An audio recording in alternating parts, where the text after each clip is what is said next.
पाजी आज महात्मा गांधी जी का जन्म दिवस, आज के दिन नेशनल हॉलिडे होता है, हर इंसान को छुट्टी मिलती है, लेकिन सही मायनों में देश को छुट्टी मिलनी चाहिए आतंक से, क्राइम से, बेरोजगारी से, और तभी ये सही मायनों में एक सच्ची श्रद्धांजलि होगी बापू गांधी को।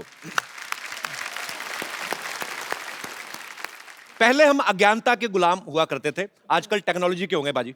आप देख लो, पहले जो आदमी पढ़ा लिखा नहीं होता था, हर जगह अंगूठा चलाता था। हाँ। अब टेक्नोलॉजी इतनी बढ़ गई है कि अंगूठा दोबारा वापस आ गया है। आप किसी ऑफिस जाओ, कॉर्पोरेट ऑफिस में जाओ, आप अंगूठा दिखा के एंट्री होती है। हाँ। वीजा लगवाने जाओ, अंगूठा लेते हैं। हाँ। हर जगह अंगूठा चलता है। पहले आप देख लो, अंगूठा किसी को दिखाते थे तो लगता था ठेंगा दिखा रहा है। हाँ। आजकल लाइक का सिंबल हो गया ये कि आई लाइक इट। देख लो, आप खुद देख लो। हाँ। एक जमाने में पाजी एक गुरु ने अपने शिष्य से अंगूठा मांग लिया था, उसने दे भी दिया था।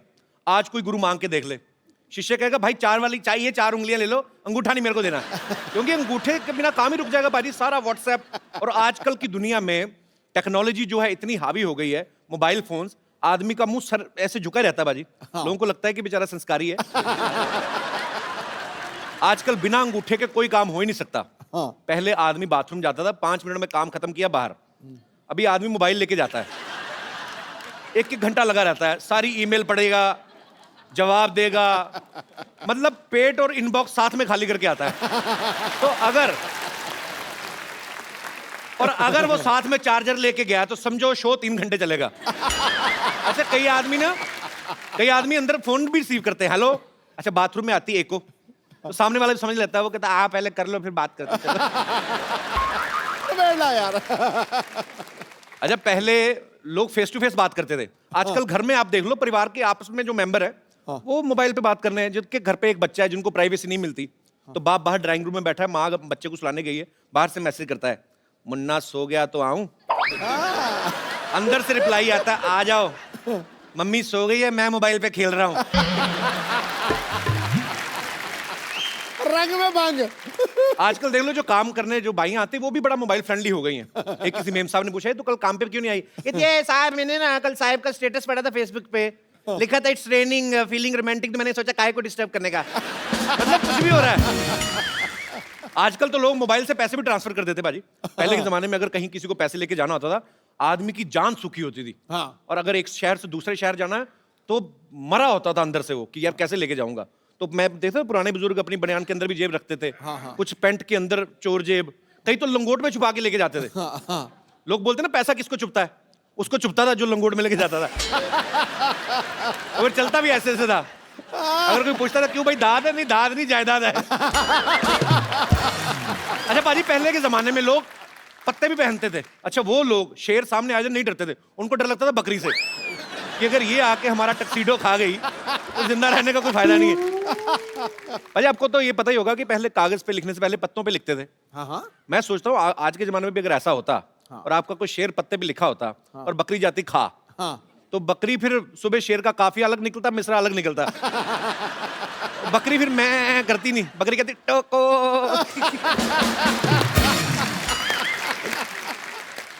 अच्छा, आजकल तो लड़का लड़की एक दूसरे को जानते नहीं, फेसबुक पे सीधा फ्रेंड रिक्वेस्ट भेज देते हैं। पहले के जमाने में जवान लड़कों को अगर कोई लड़की पसंद आती थी शादियों में, तो पहले किसी बच्चे को बताते थे, उसको चॉकलेट देते थे, फिर उसके हाथ में मैसेज भेजते थे। ये दिनेश है ना, इसने सेम फॉर्मूला आजमाया, इसने एक बच्चे को चॉकलेट खिलाई, बच्चे ने चॉकलेट खाली, चिट्ठी फाड़ती, करे तेरे से नहीं पटेगी। कई बच्चे बड़े चालू होते हैं।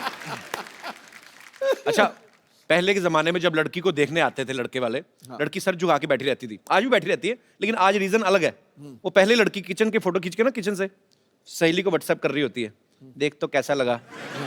आगे से सहेली का रिप्लाई आता है, पिछले हफ्ते मेरे को भी देखने आया था। मना कर देना, ये चाय बिस्कुट का शौकीन है, इस चक्कर में लड़कियां देखने जाता रहता है। अच्छा पाजी, जब ये लड़के वाले आते थे लड़की को देखने ना, तो ये चाचियां भाभियां होती ना जो, ये बड़ा डराती लड़की को। हाँ, तो मुंह नीचे करके देखना, नहीं तो बेशर्म समझेंगे। और खुद ना आधा किलो दुपट्टा चबा जाती लड़के को देखते देखते, और खुद लड़के को पूरा ताड़ रही है तो बड़ा खूबसूरत, हमने भी अपने टाइम पे सर उठा के देख लिया होता तो हमें भी गोगा कपूर की जगह रणबीर कपूर मिल जाता। हाय, अपना कपूर तो खराब किया ही, बच्चे का कपूर भी टेढ़ा हुआ है।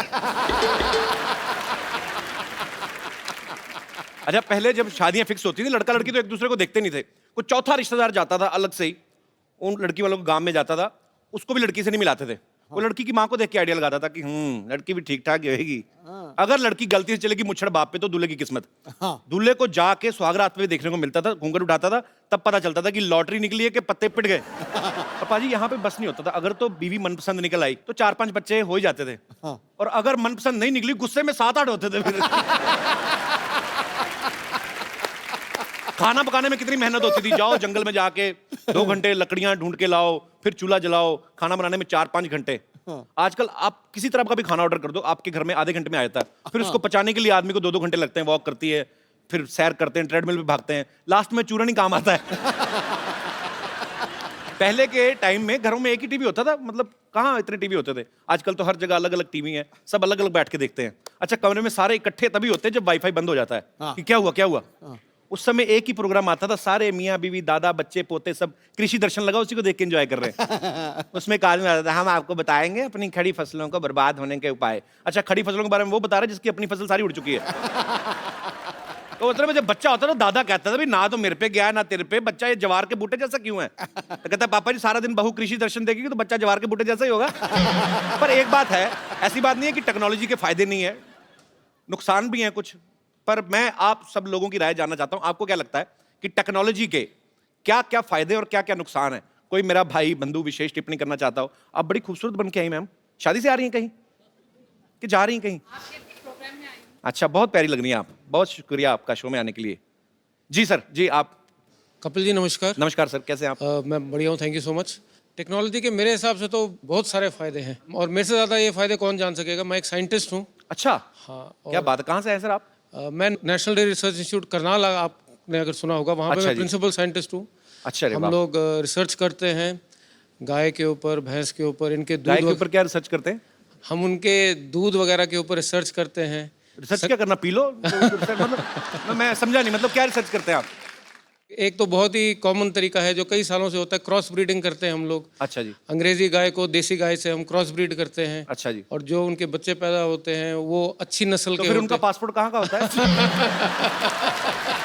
अच्छा। फिर हम घी वगैरह पे बहुत रिसर्च करते हैं। अच्छा जी। क्योंकि हम लोग चाहते हैं सब लोग अच्छे तंदुरुस्त रहें। तो घी तो सर बन गया ना, मतलब अब तो लोग खा रहे हैं सालों से, तो उसके ऊपर क्या रिसर्च रहती है आपकी? कोलेस्ट्रॉल आप लोगों ने सुना होगा। जी, जी। कोलेस्ट्रॉल के काफी नुकसान रहते हैं, तो हम लो कोलेस्ट्रॉल घी बनाते हैं। अच्छा, तो उसमें से हम कोलेस्ट्रॉल निकाल देते हैं एक तरीके से।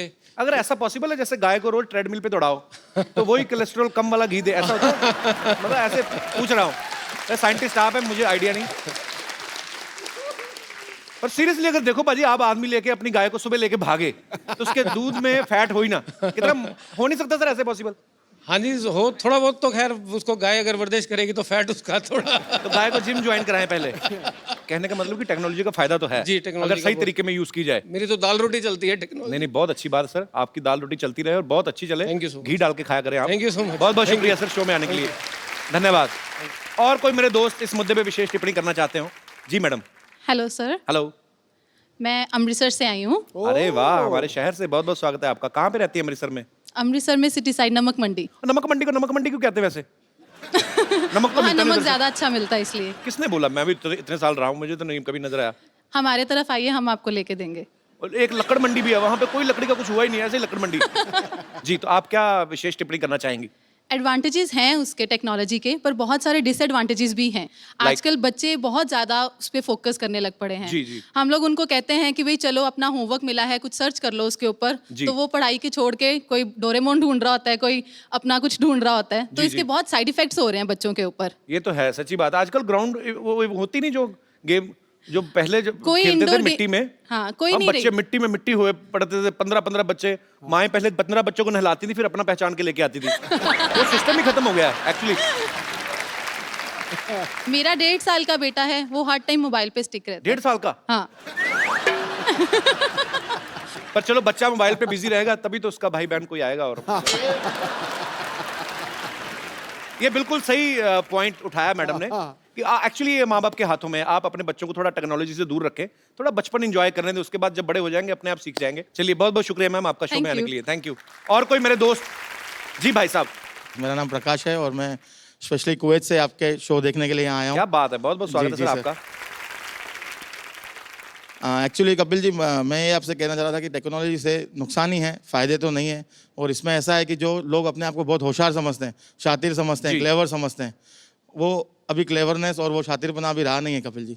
उसका कैसे मैं मुझे मेरे साथ एक वाकया हुआ है, उसका जी। मैं आपसे शेयर करना चाहता हूँ मेरा वाकया। एक दिन मैं अपनी कॉलीग फ्रेंड के साथ दुबई मॉल में परचेसिंग कर रहा था। कुछ चीज़ मुझे अपनी वाइफ के लिए भी पसंद आ गई। तो किसके साथ शॉपिंग कर रहे थे? अपनी फ्रेंड के साथ, जो वाइफ को नहीं बताया मैंने। जस्ट और फ्रेंड। जी जी जी जी सर। हाँ। और कुछ चीज़ मुझे अपनी वाइफ के लिए पसंद आई, अच्छा। मैंने परचेस की। मतलब व्हाट्सएप पे उसका फ़ोटो खींचा, वाइफ को भेजा, मैंने देखो आपको अगर पसंद आती है तो मैं ले आऊँ आपके लिए, ये 2-3 चीज़ें हैं। तो वाइफ ने कहा ठीक है, ये वाली मेरे लिए पसंद है, ले आओ। लेकिन उसने वो टैग पढ़ा, उस दुकान का नाम देखा और उसने इमीडिएटली ऑनलाइन कैमरा आजकल हर का अवेलेबल है ही सही जी। और उसने घर बैठ के देखा कि मैं किसके साथ हूँ, कहाँ हूँ, कैसे हूँ। और जब मैं घर वापस आया, उसने पूछा आप किसके साथ थे? मैंने कहा मैं तो किसी के साथ नहीं था, मैं तो अकेला था। बोला ये आपका वीडियो है, ये देखो, आप इसके साथ थे। तो ये टेक्नोलॉजी का आपको पर्सनली नुकसान हुआ ना? नहीं, हर शातिर इंसान को, Otherwise पर्सनली नहीं, हर शातिर इंसान को जो समझता है कि मैं होशियार हूँ या मैं शातिर हूँ या मैं क्लेवर हूँ, उसे नुकसान ही है। नहीं, बीवियों से ज्यादा शातिर नहीं हो सकते आप।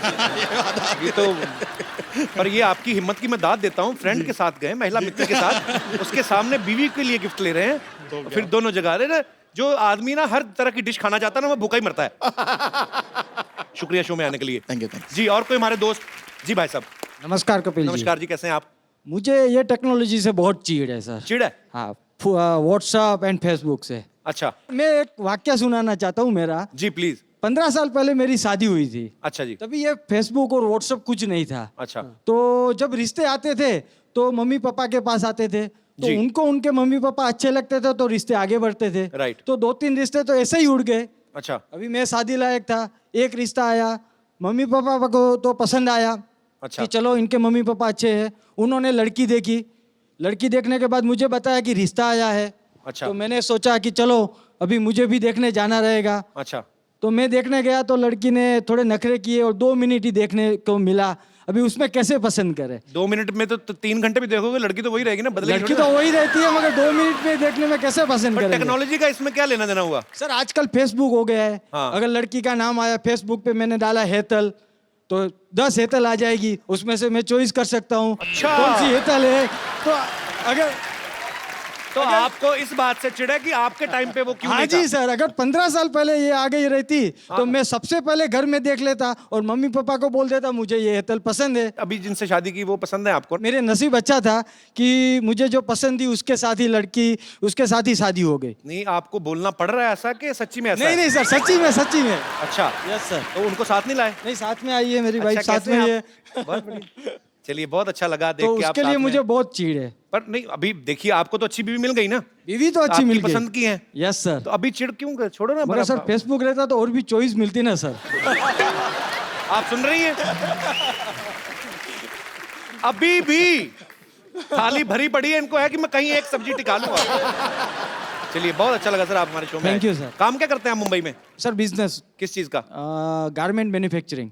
ओके, तो आप भी अपनी दुकान के पहनते हैं? नहीं सर, मैं लेडीज के बनाता हूँ, जेंट्स के नहीं बनाता हूँ। मेरी वाइफ को पहनाता हूँ। ध्यान रखा करो इन पे। आपने लेडीज के कपड़े ही क्यों चुने, जेंट्स के क्यों नहीं चुने आपने? सर उसका You एक racist? कारण है। यस सर, उसका एक रीजन है। जी। मैं आपको बताता हूँ कि जब शादी हो जाती है तो आदमी पहले, सबसे पहले अपनी बीवी के लिए ही कपड़े खरीदेगा। जी। बाद में अपने बच्चे के लिए, जी। और कुछ बच्चे का अपने पास तो अपने लिए खरीदेगा। आए, तो so sweet. बीवी लेडीज के कपड़े में कमाई ज्यादा होती है ना सर। पॉइंट है आदमी की बात में। चलिए, बहुत बहुत शुक्रिया आपका शो में आने के लिए। Thank you sir. मेरे पास एक बड़ा खूबसूरत सा गिफ्ट है भाई साहब के लिए। भाई साहब, आपको बड़ी प्रॉब्लम है, उस समय में ये नहीं होता था, वो नहीं होता था। मैं आपको एक फोन दे रहा हूँ, बड़ा खूबसूरत मोबाइल है, इसमें सब कुछ है।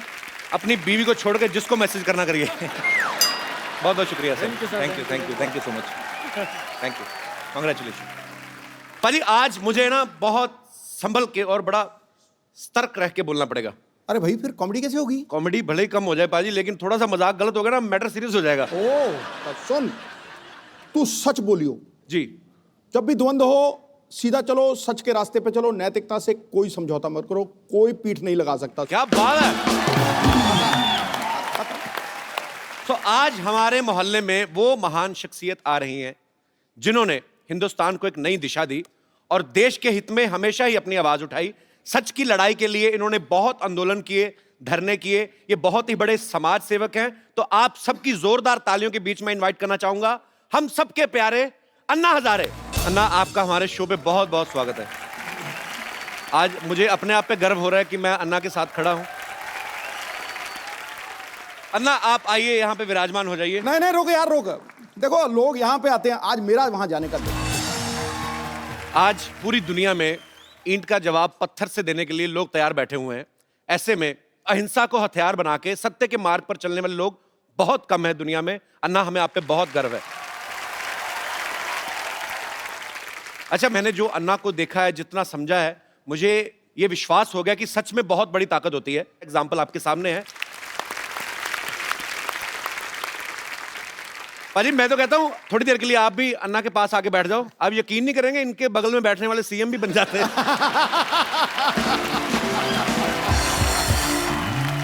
मेरा दिल कर रहा है कि मैं थोड़ी देर बैठा रहूं, चुपचाप अन्ना को देखता रहूं। आपने इतने शो किए हैं, जी। इतने एक्टर्स, इतने बड़े बड़े लोग, जी। क्या आपको कभी लगा था कि एक मंदिर में रहने वाला फकीर आदमी उसके साथ भी आप शो करेंगे? मैंने अन्ना, बहुत बहुत धन्यवाद आपका, आप आए।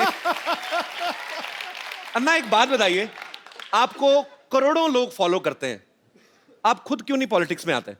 मैं अगर पॉलिटिक्स में गया जी।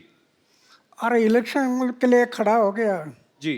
तो मेरा डिपॉजिट भी जब्त हो जाएगा। क्यों? जी। हमारे देश का वोटर जागरूक नहीं है। जी। वो 500 रुपए के नोट देखने से भी भूल जाता है। क्या बात है। गुंडा है, भ्रष्ट है, व्यभिचारी है, 500 रुपए के नोट दिखाई दिया उसको वोट दे देता है। जी। इसलिए जागरूक मतदार ये लोकशाही का आधार है। जो मतदार अगर देश का जागरूक हो गया तो ये देश आगे बढ़ने में समय नहीं लगेगा। अरे वाह यार, वाह। बाजी, मैं बहुत प्यार करता हूं अन्ना से और मेरे दिल में बहुत सम्मान है इनके लिए। हमारे देश में इतने बड़े बड़े आंदोलन हुए हैं जो अन्ना की वजह से हुए हैं। अन्ना के साथ करोड़ों लोगों का हमेशा साथ रहता है। मुझे आज सच में यकीन नहीं हो रहा कि अन्ना हमारे शो पे आए हैं। एक्चुअली अन्ना का पूरा नाम जो है वो किशन बाबूराव हजारे है। तो अन्ना नाम आपको किसने दिया? परिवार में सबसे बड़ा भाई है, उसको बोलते हैं अन्ना। ओके। तो हम 4 भाई, उसमें सबसे बड़ा मैं ही था। ओके। तो घर के लोग कहने लगे अन्ना, ओके। फिर पड़ोस के लोग कहने लगे अन्ना, अच्छा। फिर गांव कहने लगा अन्ना, और अभी देश कह रहा अन्ना।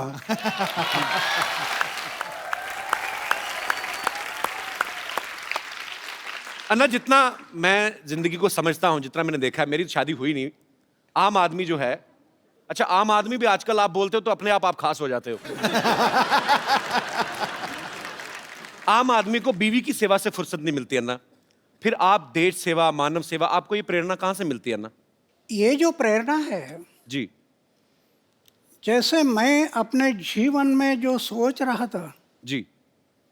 अरे क्या चक्कर है, जन्म में आता कुछ लेकर आता नहीं, जाता कुछ लेकर जाता नहीं, उम्र भर मेरा मेरा मेरा मेरा मेरा मेरा, हाथ में कुछ नहीं, लेटरिन का डब्बा गुम हो गया तभी सोचते बैठते मेरा किस लिए जीता। एक दिन मैंने सोचा आत्महत्या करना। एक स्वामी विवेकानंद की किताब हाथ में आई, जी। पढ़ना शुरू कर दिया और एक ही बात समझ में आ गई, हर इंसान के लिए मनुष्य जीवन मिला सेवा करने के लिए मिला। 25 साल की उम्र में मैंने तय किया कि जब तक मैं जीऊँगा मेरे गांव, मेरा समाज और मेरे देश की सेवा करूँगा, और जिस दिन मैं मरूँगा गांव, समाज और देश की सेवा करते करते मरूँगा। ये मैंने व्रत लिया। अरे वाह। तो आपका जो प्रश्न है बीवी का, अभी मैंने सिर्फ शादी किया नहीं, लेकिन परिवार छूटा नहीं। जी। छोटा 4 दीवारों के अंदर एक छोटा सा परिवार में करना था जी। वो छोटा ना करते हुए बड़ा बन गया। क्या बात है। पूरा देश परिवार हो गया।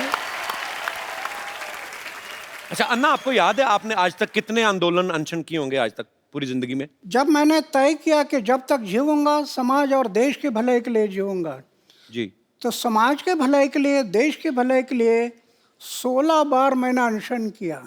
वाह। राइट टू इन्फॉर्मेशन, ये कानून जो बना पहले हमने बनाया, वो क्या बात है। राइट टू इन्फॉर्मेशन पूरे देश में अभी लागू हो गया, गरीब लोगों को न्याय मिलने लगा। जी ऐसे महाराष्ट्र में 8 कानून बनाए। अभी अभी लोकपाल का बिल जी। सरकार नहीं कर रही थी, रामलीला मैदान पर बैठ गया जी और आंदोलन शुरू किया। सरकार एक एक बात के लिए डरती है, जी वो सिर्फ मोर्चा और धरने से नहीं डरती, सरकार सिर्फ गिरने से डरती है। ये डर जब लगता है ना तो ऐसे कानून बनाती है सरकार। अन्ना, जब मैं बचपन में मेरी माँ से मेरा झगड़ा हो जाता था, मतलब कभी कभी भाई होता है कि आपकी माँ से नाराजगी हो गई, तो यहाँ कोई भी बात मनवाने के लिए तो मैं खाना नहीं खाता था। पता है वो होता है ना बच्चे को भी, बच्चे बड़े चालू होते हैं ना, बच्चों को पता माँ देख नहीं सकती कि मेरे बेटे ने खाना नहीं खाया, तो मैं खाना पीना छोड़ देता था ना, तो अपनी बात मनवाने के लिए। तो ये आपका भी बचपन में कुछ ऐसा ही स्टाइल था? मतलब मैं ऐसे ही पूछ रहा हूँ। ऐसे मेरे बारे में हुआ था। अच्छा हमारे घर के अमीरी नहीं थी, जी गरीबी थी। एक त्योहार आ था और मैं माँ को बोला एक अन्ना दे दो, एक अन्ना। अच्छा एक आना बोलते थे ना पहले। जी जी जी मुझे प्रेस करना है कपड़े के। माँ बोले अरे कपड़े को प्रेस क्या करता, मन को प्रेस करना चाहिए, कपड़ा तो क्या है, ये मैला हो जाता है, मन को दाग मत लगने दे, मन को तजला रखना। तो मैं थोड़ा गुस्सा हो गया, अच्छा तो माँ ने मुझे चाटा लगा दिया। मैं दौड़ गया घर से। तो माँ डर गई, ये कहीं कुआ हुआ में तो नहीं जाएगा। फिर खोज करना शुरू कर दी, इधर खोजो उधर खोजो उधर खोजो, नहीं मिल रहा। फिर मेरा घर था जी उसके ऊपर एक ढाबा था, अच्छा। उसमें मैं कबूतर पालता था, कबूतर। तो पीछे के रास्ते से मैं आकर ऊपर बैठ गया और सब देख रहा था, कौन कौन कैसे दौड़ रहा है, कौन सा कैसे भाग रहा है, ये माँ कैसे कर रही है, ये सब मैं देख रहा था। और फिर किसी ने मुझे देखा अच्छा और कहा अरे अन्ना तो ऊपर है। अच्छा फिर वो देखने के लिए आए तो मैं मिल गया। तो ऐसे बात हुआ था मैं भी एक बार माँ के साथ, लेकिन वो माँ है, जी बिल्कुल। वो माँ है। हाँ तो फिर भगवान ही हो गया ना। तो तो मतलब खाना पीना नहीं छोड़ते थे आप बचपन में? नहीं नहीं, खाना तो नहीं। खाना तो छोड़ता था समाज के भले के लिए, जब अनशन पर बैठता था जी। तब खाना छोड़ता था। क्या बात है। हर इंसान की अपने दिल और दिमाग के बीच लड़ाई चलती है। अन्ना के दिल और पेट के बीच लड़ाई चलती है। पेट को जैसे ही पता चलता है ना कि दिल ने ये डिसीजन लिया है कि मुझे अनशन करना है, पेट को टेंशन हो जाती है कि अब मैं भूखा रहूंगा, क्योंकि दिल ने तो डिसीजन ले लिया। तो अन्ना, इतने इतने दिन, कई कई दिन तक आप खाना नहीं खाते हो, तो कैसे आप, कौन सी शक्ति है जो आपको ऊर्जा देती है? समाज और देश के भले के लिए मरने की तैयारी रख दिया ना जी। तो दिन गिनने की जरूरत नहीं। वाह। अच्छा ना, मैंने खुद टीवी पे देखा है, करोड़ों लोग सड़कों पे आ गए थे जब अन्ना का 4 साल पहले आंदोलन शुरू हुआ था। अन्ना, जब लोग आपके साथ जुड़ते हैं तो फिर जो लोग चाहते हैं, कुछ ऐसे भी होते हैं मेरे जैसे कि भूख लग गई अब क्या करें, तो बीच में आधे घंटे के लिए गायब नहीं होते लोग? मतलब क्या, मतलब ऐसे पूछ रहा हूँ कि वो आपके हौसले की वजह से टिके रहते हैं एक्चुअली। हाँ नहीं, मैं तो ये जो अनशन करते हैं ना, जी वो सही अनशन नहीं, वो तो दिखाने के लिए अनशन होता है, जी इसलिए बीच में गायब हो जाते हैं। मैं कभी अनशन पर बैठ जाता है, जी कोई भी बात का मैं पीछा करता हूँ, जी और जब आखिरी समय आता तो फिर करेंगे मरेंगे, इस इरादे से बैठ जाता है। वाह। जब मैं बैठ जाता हूँ तो मेरी ऐसी धारणा है, अरे हार्ट अटैक आकर लोग मरते हैं ना, हार्ट अटैक हम पढ़ते हैं ना अखबार में, जी रात को 10 बजे तक गप्पे लड़ाई और सवेरे चाय पीने के लिए उठाए नहीं। मेरी ऐसी धारणा है, जी हार्ट अटैक आकर मृत्यु आना, जी इसके बजाय समाज और देश की सेवा करते करते मृत्यु आ गया तो ये मेरा सौभाग्य है। क्या बात है। अच्छा अन्ना, आप 4 भाई हैं, जैसे नॉर्मल परिवार में होता है कि जैसे एक दुकान है पिताजी की, तो एक भाई अगर बीमार है तो दूसरा जाके दुकान पे बैठ गया। ऐसा कभी हुआ है कि आपको समय ना लगा और दूसरा भाई जाके अनशन पे बैठ गया हो? आई मीन आपकी फैमिली की तरफ से भी सपोर्ट होता था आपको हमेशा? नहीं, अभी क्या है कि मेरा एक भाई बैंक में है, अच्छा जी। वो उधर ही रहता है। अच्छा दूसरा कोऑपरेटिव डिपार्टमेंट में एक है, अच्छा वो भी उधर ही रहता है। अच्छा और तीसरा है, वो पड़ोस के गांव है, जी। वहाँ उसका लड़का सर्विस में है, उधर रहता है। और एक भाई है, वो खेती पर है गांव में। ओके अभी मैं तो 45 साल हो गया घर में गया नहीं। जी। मेरे भाई के बच्चों का नाम क्या है मुझे पता नहीं अभी तक। ये आपको यकीन नहीं होगा जी। करोड़ रुपए की योजना अपनाई, करोड़ रुपए की, बैंक बैलेंस नहीं। वाह। मुझे राष्ट्रपति ने पद्मश्री, पद्म भूषण, अमेरिका, दक्षिण कोरिया, कनाडा, कहाँ कहाँ अवार्ड मिल गए। करोड़ रुपए से ज़्यादा अवार्ड मिल गए कैश। जी। उसका मैं ट्रस्ट बना दिया। वाह। 12-12.5 लाख रुपए इंटरेस्ट आता है हर साल। अच्छा। दुखी पीड़ित लोग हैं, उनके सेवा में लगा देता हूँ, कुछ रखता नहीं।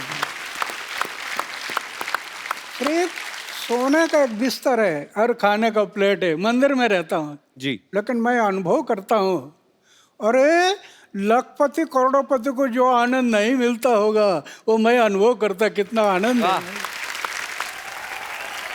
अन्ना, जैसे आप देश हित में काम करते हो, कई कई दिन तक आप अनशन करते हैं, आंदोलन करते हैं, आप पूरे देश में भ्रमण करते हैं। अगर आपकी शादी हुई होती तो बीवी तो 1-1 घंटे बाद फोन करके पूछती। शादी तो वो तो पूछती बीवी तो। यही तो खतरा मुझे लग रहा था।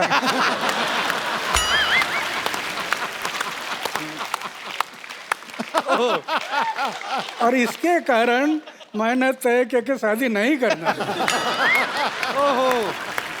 और दूसरी बात यह है, 79 ईयर के इस उम्र में जी। बैचलर रहते हुए भी इतना भी दाग नहीं जीवन में, इतना भी है। वाह, क्या बात है। ये भगवान की कृपा है। अगर दाग लग जाता मेरे जीवन में तो इन लोगों ने मुझे तोड़ मोड़ देना था। वाह। आज कुछ नहीं कर सकते, कुछ नहीं कर सकते। अन्ना, एक बात और जहन में आती है, मैं बच्चा हूं, आपने पूरी दुनिया देखी है। जैसे मैंने भी अन्ना अभी शादी नहीं की, मतलब करनी है मुझे। करना है? हाँ करनी है। मेरा दिल करता है। करो। पर मैं जी, मेरे जैसा रहना तलवार के धार पर चलने से कठिन है। ये तो है। बहुत, ये मन बड़ा चंचल है, कब धोखा देगा पता नहीं। सही बात है। अच्छा ना, लेकिन हमारा जो समाज है, जैसे आपने निर्णय लिया कि मुझे शादी नहीं करनी है, लेकिन रिश्तेदार जो होते हैं ऊपर से ज्यादा प्रेशर करते हैं, तो आपके रिश्तेदारों से कैसे बचे फिर आप? बहुत हुआ। अच्छा। माँ एक लड़की अल्लाह कराते हैं दिखाने के लिए। अच्छा। मैं बोलता ये पसंद नहीं है। अच्छा। दूसरे आया, पसंद नहीं है। मतलब देख लेते थे आप? रिश्तेदार भी कई लड़की दिखाने के लेकर आते हैं। अच्छा। मैं बोलता पसंद नहीं है। ये लोग सब कहने लगे इसके दिमाग पर कोई असर हो गया। अच्छा। तो पागल होगा वो। उस टाइम पर उन्होंने मुझे पागल में निकाला, ये मेरे लिए अच्छा हो गया।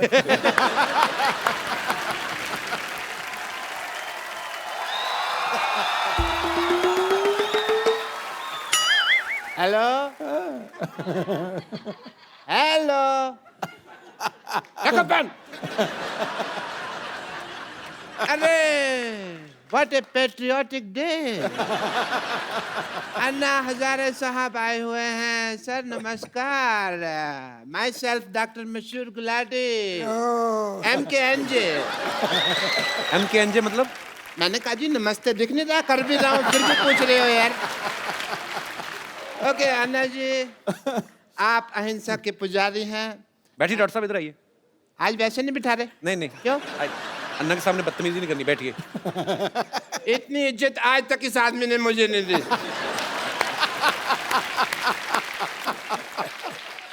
आपका रौब तो है, मानना पड़ेगा।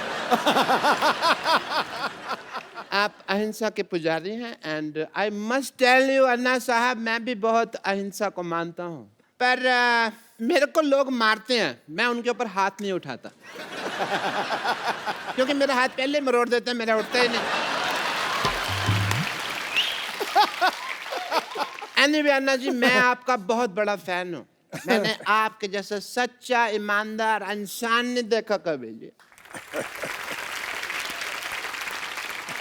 और मैंने आपके जैसा झूठा 420 नहीं देखा कभी। आप अन्ना के फैन कैसे हो सकते हैं? एक भी आदत है आप में अन्ना जैसी? अरे क्या बात कर रहे हो यार। और मैंने ना अन्ना की तरह समाज सेवा करने का ठान लिया है, पता है आपको। मैंने ना गरीबों में राशन बांटा, आपको पता है। और बाद में अन्ना दुकानदार ने पीटा इनको क्योंकि उसका राशन बिना पूछे बांट रहे थे ये। भाई मुझे नहीं पता था ना कि दान देने के लिए पूछने की जरूरत होती है। मैंने तो ये सुना था भी राइट हैंड से दान दो तो लेफ्ट हैंड को पता नहीं चलना चाहिए, तो मैंने ये बाएं हाथ जेब में डाल लिया। पर दुकानदार ने देख लिया, फिर दाएं बाएं दोनों से उसने मुझे पीटा। खैर छोड़ो इस बात को। आपको पता है कि एक बार मैंने 4 लोगों के साथ मिलके एक बुजुर्ग आदमी को सड़क पार कराई है। तो आप अकेले भी करा सकते थे, 4 लोगों की क्या जरूरत थी? वो मान नहीं रहा था ना सड़क पार करने को, तो जबरदस्ती की मैंने। मैंने कहा इसकी सुनेंगे तो हम तो कभी समाज सेवा कर ही नहीं पाएंगे ना। आपको इस बात के लिए मार पड़ सकती है डॉक्टर साहब। अहिंसा के पुजारी यहाँ बैठे हुए हैं और तुम हिंसा की बात कर रहे हो। अच्छा अन्ना जी एक बात बताइए, आप अनशन पे बैठते हैं, धरने पे बैठते हैं, आपको कोई कुछ नहीं कहता, मेरे को उठा के बाहर फेंक देते हैं, ऐसा क्यों? तुमने कब दिया धरना? तो झूठ बोल रहे हैं आप तो। मैंने धरना दिया ना पब्लिक गार्डन में, 200 दिन धरना दिया मैंने। अन्ना इसने पता क्या किया? ये पब्लिक गार्डन में बैठ गए, बैठे बैठे इन्होंने वहां पे जाके कमरा बना लिया एक। उसको धरना थोड़ी, उसको तो कब्जा बोलते हैं। कमरा नहीं बनाया था, 2 BHK बनाया था वहां पे। अन्ना ये आदमी बहुत झूठा है, ये नकली डॉक्टर है, इसके पास ये डिग्री भी फर्जी है। फर्जी? चुप कर रहे हो, फर्जी डिग्री कैसी है? मैंने 10,000 रुपए में खरीदी है ये डिग्री। Get out! पाजी आपको पता है?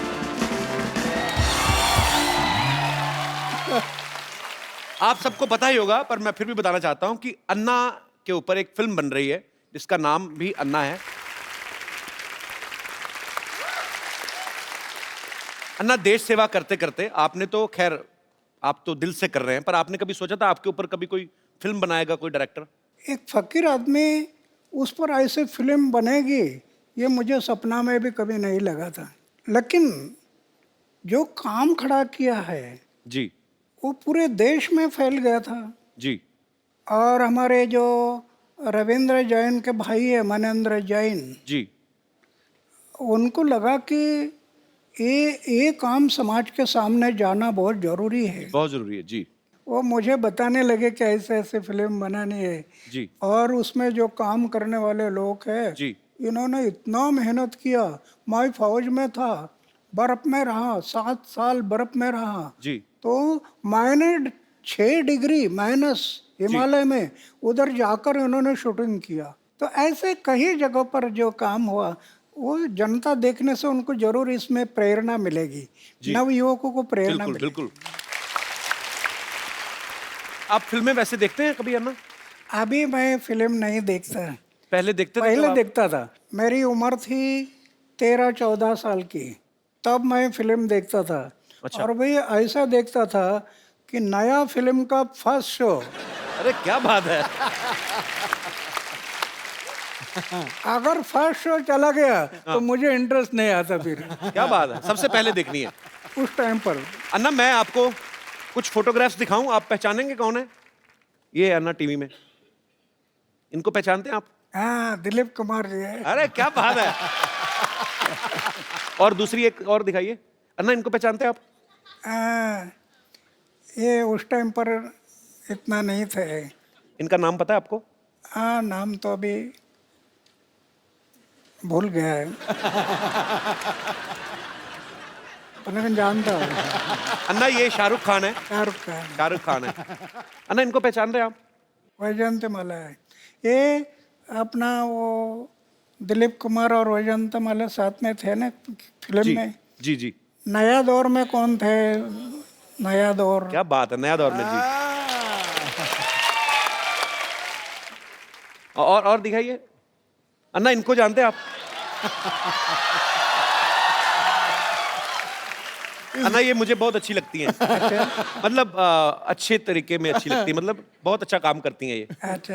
अन्ना ये दीपिका पादुकोण है। दीपिका। दीपिका हाँ, बहुत प्यारी है अन्ना।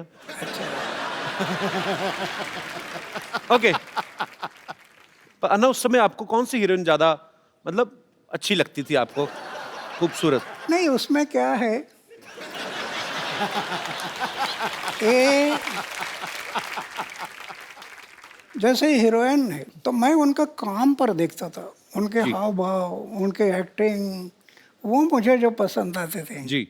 देखने के लिए अच्छे लगते, ये मुझे अच्छे नहीं, उनका काम।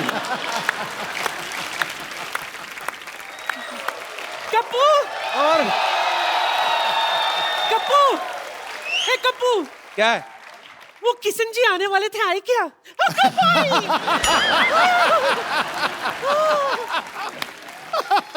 असं कसं? नाही, किती वेळ लावला तुम्ही माझ्या दारावर यायला? क्या बोली नानी? कितना वक्त लगा दिया मेरे चौखट पे आने के लिए? नानी ये अन्ना हजारे जी हैं। दुनिया के लिए? मैं तो उनको तब से जानती हूँ जब ये किशन बाबूराव हजारे हुआ करते थे, है ना? मुंबई में इनकी फूलों की दुकान थी। अच्छा। हाँ, ये देखिए मैं आपके लिए क्या लाई हूँ।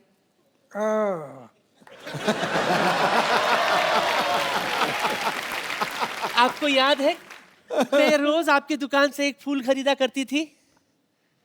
अभी तो 60 साल बीत गए, अभी कहाँ याद करोगे।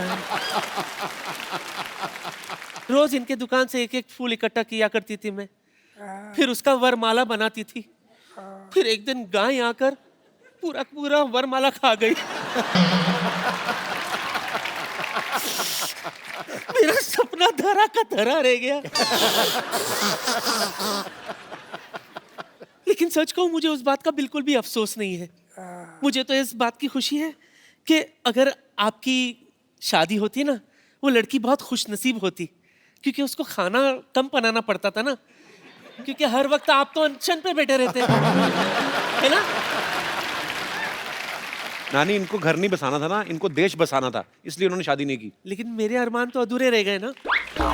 हाँ, एनीवे, मुझे इस बात का बहुत अफसोस है कि मैं आपकी नहीं हो सकी, लेकिन इस बात की खुशी है कि आप देश के हो गए। हाँ, इसलिए तो मैं भगवान के आभार मानता हूँ कि मैं पूरा देश का बन गया। सच सच सच सच सच। इसलिए मेरे लिए तो आपके चरणों की धूल ही काफी है। नानी ना। एक मिनट, वो स्वच्छ भारत अभियान से जुड़े, उनके चरणों में धूल है ही नहीं। हाँ, उनके वो साफ सुथरे रहते हैं, साफ सुथरे। चलो माफी मांगो अन्ना से। अन्ना जी माफ करना।